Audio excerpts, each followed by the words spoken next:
முன்னாடி இது வந்து பாத்தீங்கன்னா ஒரு ஜோனல் டோர்னமெண்டா இருந்துச்சு. அதாவது பேசிக்கா இப்ப சென்னையில இந்த ஏரியாஸ்லாம் இருக்குல்ல, லைக் வந்து நுங்கம்பாக்கம், மயிலாப்பூர், சேட்டுப்பட்டு, சென்னைக்குள்ள இருக்கிற அந்த ஜோன்ஸ் இருக்குல்ல, இந்த ஏரியாஸ், அந்த ஏரியாஸ் வச்சு நடக்கிற ஒரு டோர்னமெண்டா இருந்துச்சுங்க. ஆமா அது இருந்துச்சு. அதுக்கப்புறம் கொஞ்சம் கொஞ்சமா அது வந்து கிளப் டோர்னமெண்டா மாறுது. லைக் இந்த ஜாலி ரோவர்ஸ்லாம் நீங்க கிளப் கேள்விப்பட்டிருக்கீங்க. அதுக்கப்புறம் இந்த எம்யூசி, எம்சிசி இந்த மாதிரி கிளப்ஸுக்கு நடுவுல டோர்னமெண்டா இருக்கு. இது வந்து ஒரு டிகேட்ஸ் லைக் வந்து 1960 வரைக்கும் இந்த டோர்னமெண்ட் வந்து போயிட்டு இருக்கு. 1960ஸ்ல தான் வந்து டிஎன்சிஏன்னு ஃபார்ம் பண்றாங்க, தமிழ்நாடு கிரிக்கெட் அசோசியேஷன் அப்படின்ட்டு. அவங்க வந்து இந்த டோர்னமெண்ட் வந்து டேக் ஓவர் பண்ணிட்டு இந்த டோர்னமெண்ட் இன்விடேஷனல் டோர்னமெண்டா மாத்துறாங்க. லைக் வந்து இன்வைட் ஒன்லி டோர்னமெண்ட், நாங்க யாரெல்லாம் இன்வைட் பண்றோமோ அவங்க தான் வந்து வரணும் அப்படின்னு சொல்லிட்டு ஆல் அக்ராஸ் இந்தியா இந்த டோர்னமெண்ட் வந்து ஓபன் பண்றாங்க. சரிங்களா? சோ நான் வந்து யாரை வேணா இன்வைட் பண்ணுவேன், எந்த ஸ்டேட் வேணா இன்வைட் பண்ணுவேன் அப்படின்னு சொல்லிட்டு ஓபன் பண்றாங்க. இந்த டோர்னமெண்ட்டுக்கு ஒரு பெரிய ரிசப்ஷன் கிடைக்குது.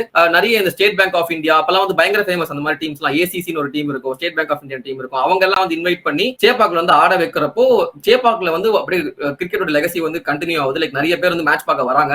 அப்படி ஒரு மேட்ச் தான் வந்து நீ சொன்ன அந்த ஏசிசி மேட்ச். லைக் வந்து சுனில் கவாஸ்கர் வெஸ்ட் இண்டீஸ்க்கு அகைன்ஸ்ட் ஆடிட்டு ஏசிசியை ரெப்ரசென்ட் பண்றதுக்கு எங்க ஜாலி ரோவர்ஸ்க்கு அகைன்ஸ்ட் ஆட வந்த அந்த மேட்ச்ல தான் கிருஷ்ணமாசாரி ஸ்ரீகாந்த் வந்து 7th படிச்சுட்டு கை தட்டிட்டு இருந்திருக்காராம், சீக்காவை பாக்குறோம் அப்படின்ட்டு. அதே கிருஷ்ணமாசாரி ஸ்ரீகாந்த் 8 வருஷம் கழிச்சு சுனில் கவாஸ்கருக்கு ஓப்பனிங் பார்ட்னரா வந்து போயிருக்காரு.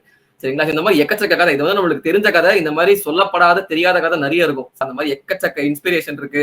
சொன்ன மாதிரி ராகுல் டிராவிட், கபில் தேவ் எல்லாம் கூட வந்து விளையாடி இருக்காங்க. சோ இந்த மாதிரி ஒரு டோர்னமெண்ட், ஒரு லெகசி. இந்த டோர்னமெண்ட் தான் வந்து கிரிக்கெட்டோட, நம்ம இந்தியன் கிரிக்கெட்டுக்கு ஒரு ஃபவுண்டேஷனா இருந்திருக்கு. அப்போ அந்த டைம் வந்து மெட்ராஸ்ல இருக்கவங்க கிரிக்கெட் விளையாடணும், பிரிட்டிஷர்ஸ் மட்டும் வந்து டாமினேட் பண்ணிட்டு இருந்த ஒரு கேம் அப்படியே வந்து கம்ப்ளீட்டா இது வந்து நாமளும் நல்லா விளையாடணும் அப்படின்னு சொல்லிட்டு கிரிக்கெட் இன்ட்ரெஸ்ட் தோணுன எல்லாத்துக்கும் ஒரு பேசிக் ஸ்டெப்பா இருந்த இந்த டோர்னமெண்ட் ஆரம்பிச்ச ஒரு அந்த மனிதருக்காக ஆரம்பிச்ச இந்த டோர்னமெண்ட்.